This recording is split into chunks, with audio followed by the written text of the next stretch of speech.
August 20th, 2006, the Port Alberni RCMP received a call around noon regarding a deceased person.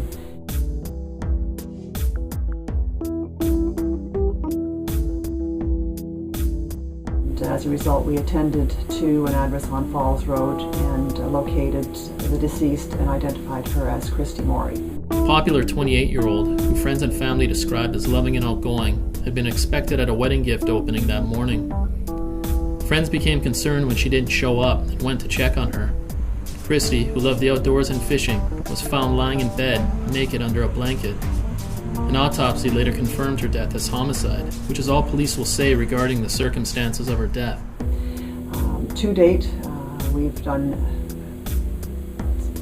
numerous interviews. We've dealt with processing the crime scene, sending exhibits off for lab analysis, forensic analysis, and continue to work on tips as they come in. Police have a strong timeline of Kristy's movements in the 30 hours leading to her death, yet are particularly interested in the evening of the 19th and early morning of the 20th. Investigators know she ended her shift at Gone Fishing the afternoon of the 19th at 4 p.m. and went to a friend's house between 8 p.m. until 9. At 10:30, she left for a wedding reception at Cherry Creek Hall. She left the reception with 5 other people at 1 a.m. and headed for the Arlington pub. One of the people in the group was Kristy's on-again, off-again boyfriend with whom she had recently broken up with. When the lineup at the pub proved too long, the group headed for Kristy's small rental house in Beaver Creek. Everyone except Kristy left the house around 3 a.m.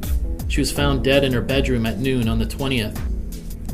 While the initial evidence weighed heavily against Kristy's ex-boyfriend, who was the last person to see her alive, police cleared him as a suspect 2 years into the investigation. Other potential suspects were also interviewed, but an arrest was never made. I find it very frustrating as a police officer not to have had this case solved by now, but even more frustrating is the fact that we haven't been able to bring closure for the family. Investigators now believe Kristy may have attracted the attention of a stalker who was just waiting for the right moment to strike. 2 days before her death, Kristy received several chilling anonymous phone calls that she reported to police. The calls were traced to a payphone near her work. There's also other evidence to suggest someone may have been watching her.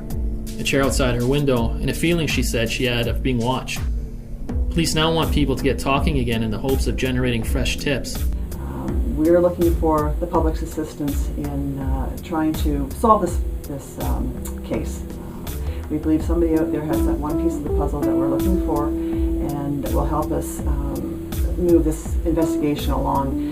It's continuing to move forward, but we'd like to pick up the pace on it, and we believe that somebody out in the general public is aware of what happened. They believe the final piece of the puzzle is out there. It's just a matter of looking under the right stone.